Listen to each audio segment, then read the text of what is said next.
যখন আমি বলতাম কথাগুলো অনেকের হয়তো সেটা মনোপুত হতো না। সেন্ট মার্টিন দ্বীপ যখন আমেরিকা চেয়েছিল আমার বাবা রাজি হননি, তাকে জীবন দিতে হলো।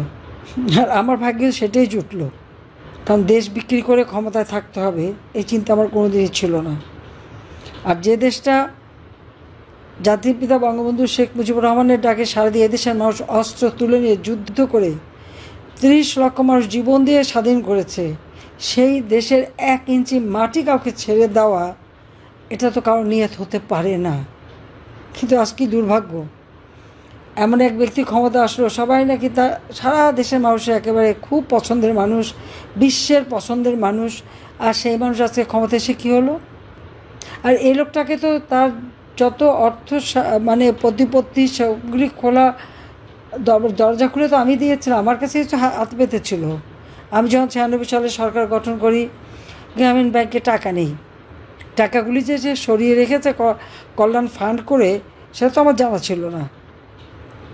মানে এত বড় চিটিং করবে সেটা তো ওকে আমরা ধারণাই করতে পারিনি। মানুষ যে এত ভিতরে এত শয়তানি বুদ্ধি থাকবে আমি জানবো কোত্থেকে। বলছে টাকা নেই, ক্ষুদ্র ঋণ দেওয়া যাচ্ছে না, সাথে 100 কোটি টাকা দিলাম। তখন একটা বন্যা, বিশাল একটা বন্যা মোকাবেলা করেছি দুঃসময়। তারপরে আবার আসলো 200 কোটি টাকা, আবার আসলো 300 কোটি টাকা, 400 কোটি টাকা আমরা দিয়েছি মোট। সে টাকা কিন্তু কোনো হদিস নাই। আমাকে বলা হলো গ্রামীণ ফোন এটা ব্যবসাটা দিলে পরে আমি যখন সমস্ত অ্যানালগ ফোনকে ডিজিটাল করা মোবাইল ফোন উন্মুক্ত করে দিলাম টেন্ডারে, যে কটা কোম্পানি চাই আমি দিয়ে দেবো, মানুষের হাতে হাতে থাকবে। ডক্টর ইউনূসকে একটা দিয়ে দিলাম, কারণ তিনি প্রতিদিন আমার কাছে ধন্যবাদ দিতে, আমি দিলাম। সেটাও তো সে বলতে গেলে ওখান থেকেই টাকা বানিয়ে কিন্তু মেরে খেলো। আমি জানি না এখন কারো মনে এই প্রশ্ন জাগে না কেন যে এই যে 6,000 টাকা বেতনে যে ব্যক্তি 1990 সালে গ্রামীণ ব্যাংকের এমডির চাকরি পেল এবং চাকরি করত, সে কী করে দেশে বিদেশে হাজার হাজার কোটি টাকার মালিক হলো, এই কথাটা কারো মনে প্রশ্নটা জাগলো না কেন? বারবার তো আমাদের পরীক্ষা দিতে হচ্ছে। 2001 সালে বিএনপি এসে খোঁজ করলো আমাদের কোথায় কী সম্পত্তি আছে। খোঁজ করতে করতে মজার ব্যাপার হলো যে আমেরিকায় FBI খুঁজে বের করলো তারেক জিয়ার দুর্নীতি, সেই সিমেন্সের কাছ থেকে টাকা খাওয়া, খালেদা জিয়ার নাইকোর দুর্নীতি, এবং FBI লোক কিন্তু এসে তারেক জিয়ার বিরুদ্ধে সাক্ষী দিয়ে গেছে। আর নাইকোর কেসে FBI কিন্তু অপেক্ষা করছিল এসে সাক্ষী দেবে। তখন খালেদা জিয়া অসুস্থ দেখে আর কোর্টে যেতে পারে না, বিচার দেরি করতে করতে এখন তো যাক ইউনূস সাহেব এসে সব নিজের যত দুর্নীতির মামলা, 5টা দুর্নীতির মামলা, মানি লন্ডারিং, গ্রামীণ ব্যাংকের টাকা, গ্রামীণ ফোনের টাকা, সব এমনকি শ্রমিকদের টাকা মেরে খেয়ে শ্রমিক আদালতে সাজাপ্রাপ্ত আসামি হচ্ছে ডক্টর ইউনূস। চলে চলে মাসতুতো ভাই, এবং ক্ষমতা এসে যত দুর্নীতির মামলা ছিল সব বাতিল করে দিল, নিজেরটাও করলো, বাকিদের করলো।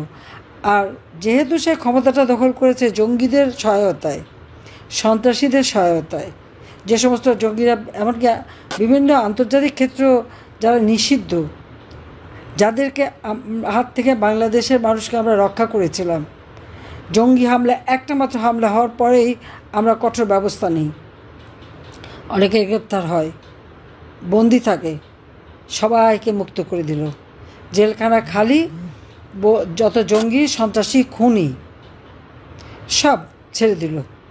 এখন বাংলাদেশ সেই জঙ্গিদের রাজত্ব, সেই জঙ্গিদের উপর নির্ভর করেই, তাদেরকে ব্যবহার করে,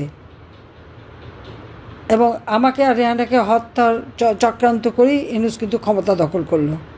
আর ক্ষমতা এসে আওয়ামী লীগের যত নেতাকর্মী এবং সহযোগী সংগঠনের নেতাকর্মী, মুক্তিযোদ্ধা, 14 দলীয় নেতা, তাদেরকে গ্রেপ্তার।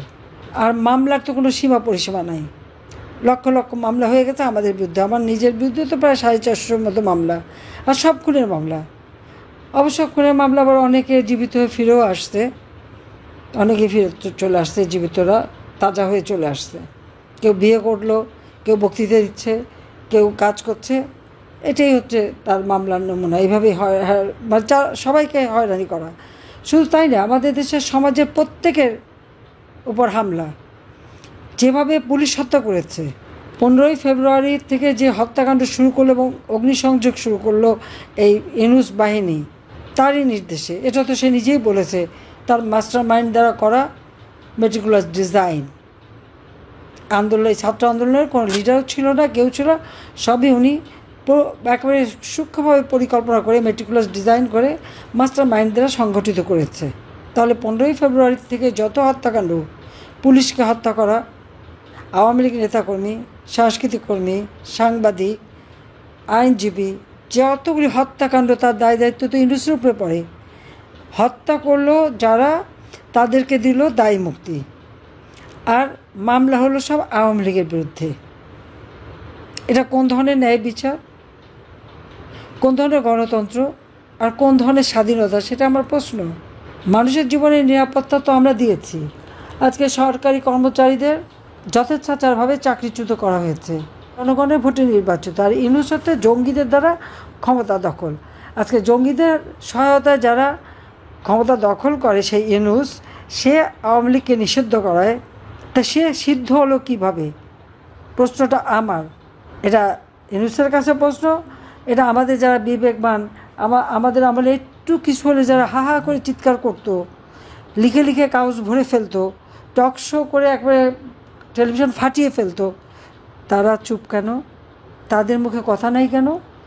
তারা বলে বিবেকবান, তাদের বিবেক একটুতেই নাড়া দিত, সেই বিবেকে এখন দমবন্ধ হয়ে গেছে নাকি? সেটা আমার প্রশ্ন। এই যে এতগুলি হত্যাকাণ্ড হলো, তাদের দায় মুক্তি কেন দেওয়া হলো? কেন বিচার হবে না? পুলিশ কেন তার যাদের হত্যা করলো তার পরিবার কেন বিচার পাবে না? আওয়ামী লীগের যে সমস্ত নেতাকর্মীদের দিনে পদে হত্যা করে যাচ্ছে, এখনও তাই চলছে, তারা কেন বিচার পাবে না? তার পরিবার কেন বিচার পাবে না? এটা তো আমাদের সাংবিধানিক অধিকার। আর যে সংবিধান দীর্ঘ সংগ্রামের মধ্য দিয়ে, মুক্তিযুদ্ধের মধ্য দিয়ে এই বাঙালি জাতি পেয়েছে, সেই সংবিধানে হাত দেওয়ার অধিকার এই অবৈধভাবে ক্ষমতা দখলকারী জঙ্গি নেতাকে কে দিয়েছে? সেটাই আমার প্রশ্ন। যে রাইফেল 7.62 যে বুলেট ব্যবহার হয়, কাদের হাতে সে রাইফেল আছে? সে অস্ত্র কার হাতে আছে? সেগুলিকে উদ্ধার করা হয়েছে? তা উদ্ধার করেনি। এই অস্ত্রগুলি কোথায় রাখা আছে? কাদের হাতে আছে? জামাতে ইসলামী যারা ওই পাকিস্তান থেকে ট্রেনিং নিয়ে এসেছে, তাদের হাতে যে অস্ত্র, সেটাকে উদ্ধার করা হয়েছে? জঙ্গি সন্ত্রাসীদের অস্ত্র, ইউনূস বাহিনীদের হাতে অস্ত্র, সেগুলো উদ্ধার না করে পুলিশের কাছে অস্ত্র নিয়ে তাদেরকে লাঠি সাপ্লাই দেওয়া হচ্ছে। অর্থাৎ তাদের জীবনটাকে আরও একটা আশঙ্কার মধ্যে ফেলে দেওয়ার চেষ্টা। সেনাবাহিনী অফিসার তার চাকরি করে গেছে, কেউ অবসরপ্রাপ্ত, কেউ চাকরিরত। হ্যাঁ, বাংলাদেশে যখন এই ইউনূস বাহিনী জঙ্গি হামলা চালাচ্ছে, তখন আইনশৃঙ্খলা রক্ষাকারী বা যখন সেনাবাহিনী ডিপ্লয় করা হয়েছে, বা তাদের তো দায়িত্ব মানুষের জানমাল রক্ষা করা এবং জঙ্গিদের বিরুদ্ধে ব্যবস্থা নেওয়া। আর সেটা কি অপরাধ? আজকে সেটাই অপরাধ। তাদের সকলের মামলা দেবে, তাদের বিরুদ্ধে নানা রকম ব্যবস্থা, তাদের পাসপোর্ট কিনে নেওয়া, নানা রকম হয়রানি করা হচ্ছে। যে ক্ষমতায় আছে তা তো দখল করা ক্ষমতা, যার জনগণের ম্যান্ডেট নাই, সাংবিধানিক ভিত্তি নাই, ওই পদেরও তো কোনো ভিত্তি নাই, অস্তিত্ব নাই। তো সে কী করে এই আইন পরিবর্তন করে পার্লামেন্ট ছাড়া? এটাই তো বেআইনি। আর সেই আইসিটিতে সবার বিচার, একই মামলায় আমাদের বিরুদ্ধে মামলাও আছে, আবার আইসিটিতে নাকি বিচার হবে। এটা তো সম্পূর্ণ অবৈধ, অনৈতিকভাবে করা। আজকে আওয়ামী লীগকে কি কোনো কাজ করতে পারবে না? আওয়ামী লীগ করে দেখে তাদের গায়ে হাত তুলবে। আমার প্রশ্ন, মব জাস্টিসের নামে যারা খুন খারাপি করছে, এখানে তো জনগণ নাই, এখানে তো জঙ্গি সন্ত্রাসীরা করে যাচ্ছে। চাপাতি, চাইনিজ কুলার সব কিছু নিয়ে সেই চিফ জাস্টিস থেকে শুরু করে নির্বাচন কমিশন থেকে শুরু করে সব জায়গায় তো হামলা করে করে তাদের পদত্যাগ করায়। ছাত্রদের দিয়ে শিক্ষকদের অপমান করানো, জুতার মালা গলায় পড়ানো, স্কুলের ছাত্রছাত্রী থেকে শুরু করে ইউনিভার্সিটি পর্যন্ত সবার এইভাবে অপমান করা শেখাচ্ছে। এই জেনারেশনটার ভবিষ্যৎ কী? যারা শিক্ষকদের অবমাননা করা শেখাচ্ছে আর করাচ্ছে, আর কি সব কিছু গায়ের জোরে অস্ত্র দিয়ে। তো যারা এই অস্ত্র হাতে নিয়ে এইভাবে চিফ জাস্টিস থেকে শুরু করে জজ সাহেবদের রিজাইন করা, আইনজীবীদের পিঠে হত্যা করা, শিক্ষকদের অপমান করা, শিক্ষকদের হত্যা করা, সাংস্কৃতিক কর্মী, আইনজীবী, সাংবাদিক, যে পরিমাণ সাংবাদিকের উপর অত্যাচার এবং তাদের উপরে যাদের জেল জুলুম এবং মামলা মোকদ্দমা দিয়েছে, অতীতে কখনো এরকম ঘটেছে? তো যারা এগুলি করছে, সাংবাদিকদের হত্যা করছে, তাদের বিচার হবে না? ওটা হলো নিয়মে হয়ে গেছে। কোন নিয়মে হলো এটা? দায় মুক্তি দিলেই কি দায় মুক্ত হয়ে যায়? দায় মুক্তি দিয়ে তো ইউনূস এটাই প্রমাণ করালো যে এরাই প্রকৃত অপরাধী, আওয়ামী লীগও না, অন্য কেউ না। কারণ তারাই তো এই অপকর্মগুলি করেছে বলেই এই মানুষ হত্যা হয়েছে, পুলিশ হত্যা হয়েছে, আইনজীবী হত্যা হয়েছে, সাংস্কৃতিক কর্মী হত্যা হয়েছে, সাংবাদিক হত্যা হয়েছে। আর মামলা সব আওয়ামী লীগের বিরুদ্ধে। কোনো আইনের শাসন নাই, বিচার পাওয়ার করার অধিকার নাই। আর অর্থনীতির অবস্থা তো একেবারেই ধস নেমে গেছে। শেয়ার মার্কেট থেকে তো অর্থ সব পাচার করে নিয়ে গেছে।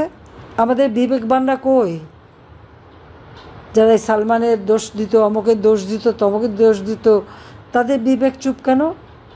কই তারা এখন কথা বলে না কেন? এত বড় বড় বিবেকবান সাংবাদিকরা, তাদের তো কোনো সমস্যা হয় নাই, তারা তো ভালোই আছে। যারা যে কয়জন ভালো থাকার, ডেইলি স্টার, প্রথম আলো থেকে শুরু করে বেশ কিছু তো বেশ দিব্যি চলছে, তাদের উপরে তো কোনো চাপ নাই। তো তারা এত বিবেকবান হয়ে এখন বিবেকে তালা দেওয়া কেন? আমার সেই প্রশ্ন। এখন তো তাদের মুখে কথা শুনি না। আওয়ামী লীগের আমলে একটু হলে তো পারে একেবারে গেল সবগুলো চিৎকার চোটে অস্থির। এখন তাদের বিবেকও বন্ধ। কোন দেশে বাস করি আমরা? কাদের জন্য কাজ করি? আবার দেখেন, মমতাজ একজন গায়িকা, তার গান সারা বাংলাদেশ পছন্দ করে, তাকে গ্রেপ্তার করে কোর্টে নিয়ে কোর্টে আসবে, তাকে তার গায়ে হাত তোলে, তাকে চর থাপ্পড় মারে, তার মারে। কীরকম অসভ্যতা! একজন মহিলা তো। আর তোদের ঘরে মা আছে, বউ আছে, মেয়ে আছে, তা এইভাবে একটা মেয়ের গায়ে হাত তোলে কীভাবে তারা? এখন মানবতাবোধ কোথায়? সে মানবাধিকার সংস্থাগুলি কোথায়? তাদের এত বিবেকবানরা কোথায়? সেটা আমার প্রশ্ন। আওয়ামী লীগ অপরাধটা কী করেছে? আওয়ামী লীগ এদেশের মানুষের পেটে খাবারের নিশ্চয়তা দেয় নাই, দিয়েছে। আওয়ামী লীগ ঘরে ঘরে বিদ্যুৎ দিয়ে আলো জ্বালে নেই, আমরা আলো জ্বেলেছি। শিক্ষা, চিকিৎসা, মৌলিক অধিকার একে সবগুলো আমরা নিশ্চিত করেছিলাম। মানুষের জীবনে আমরা শান্তি নিরাপত্তা দিয়েছি। দিন রাত যখনই চলাফেরা করতো আমরা সেটা নিশ্চিত চলাফেরার ব্যবস্থা করে দিয়েছি। আজকে যতগুলো স্থাপনা আমরা করেছি, কাদের জন্য? সাধারণ মানুষ নিরাপদে চলতে পারে, তার জন্যই তো। সে প্রথমে আগুন দিয়ে পোড়ালো, এখন আবার সেগুলি ব্যবহার করে। আমার করা কাজ যেগুলো এখন শেষ হয়েছে, সেগুলো আবার উদ্বোধন করার সময় গাল ভরে কথা বলে যে তারা এদিকে করে ফেলেছে। 6-7 মাসের মধ্যে সব করে ফেললো। এটা হয় কখনো? আজকে বাংলাদেশের বর্ডার কোথায়? মিয়ানমার বর্ডারে নিয়ন্ত্রণ হারিয়ে ফেলেছে। লজ্জা হয় না যে একটা দেশের স্বাধীনতা, সার্বভৌমত্ব বিক্রি করে দেয় ক্ষমতায় থাকার জন্য? আজকে আমাদের দেশটা কোথায় নিয়ে যাচ্ছে? সারা দেশের মানুষকে কত বড় একটা বিপদের মুখে ফেলে দিয়েছে। আজকে যদি ওখানে মিয়ানমার গভর্নমেন্ট আক্রমণ করে, সেই আক্রমণের ধাক্কা তো বাংলাদেশে এসে পড়বে। মানুষের জীবনের নিরাপত্তা দেবে কীভাবে এই ডক্টর ইউনূস? ক্ষমতার লোভী সে আজকে বাংলাদেশের স্বাধীনতা, সার্বভৌমত্ব ধুলা মিশিয়ে দিচ্ছে। কি মানবিক করিডর, অমক সমক, তার আবার নতুন নামও বদলাচ্ছে। দরকারটা কি? আমরা তো 11 লক্ষ রোহিঙ্গাকে মানবিক কারণে আশ্রয় দিয়েছি, সেগুলি বৃদ্ধি পেয়ে এখন প্রায় 13 লক্ষে দাঁড়িয়েছে। বলেছিল ক্ষমতা আসতে না আসতেই সব রোহিঙ্গাকে সে ফেরত দিয়ে দেবে। কথা বলেনি আন্তর্জাতিক ফোরামে, যে বলেছে, দেশে বলেছে কই 8 মাসে কয়টা রোহিঙ্গা ফেরত দিতে পারছে? একটা পারেনি। বরং আরও 1.5 লক্ষ রোহিঙ্গা বাংলাদেশে ঢুকে গেছে। আজ পর্যন্ত যে কটা কথা বলেছে ডক্টর ইউনূসকে একটা কথাও রাখতে পেরেছে? রাখতে পারে নাই। সব মিথ্যা কথা ফুলচুরি দিয়ে মানুষকে ভুলিয়েছে। তো এই অবস্থায় তো একটা দেশকে আমরা শেষ হয়ে যেতে দিতে পারি না। কাজে যারা কথা শুধু নির্দেশ, আমি নির্দেশ দিচ্ছি, প্রতিদিন মিছিল, মিটিং করে, লিফলেট করে মানুষের ঘরে ঘরে পৌঁছে দেওয়ার প্রতিবাদ করতে হবে যে সমানের সমান না হলে টিকে থাকা যাবে না। এবং সেইভাবে প্রস্তুতি হয়ে নামেন। যারা যার বাড়িতে হামলা করছে তাদের উপযুক্ত শিক্ষা দিতে হবে। আমাদের ভিডিও ভালো লাগলে লাইক এবং শেয়ার করুন। কমেন্ট সেকশনে গিয়ে জানান আপনাদের মতামত। আরও ভিডিও পেতে আমাদের চ্যানেল সাবস্ক্রাইব করুন এবং প্রতি মুহূর্তে খবরের আপডেট পেতে প্রেস করুন বেল আইকন।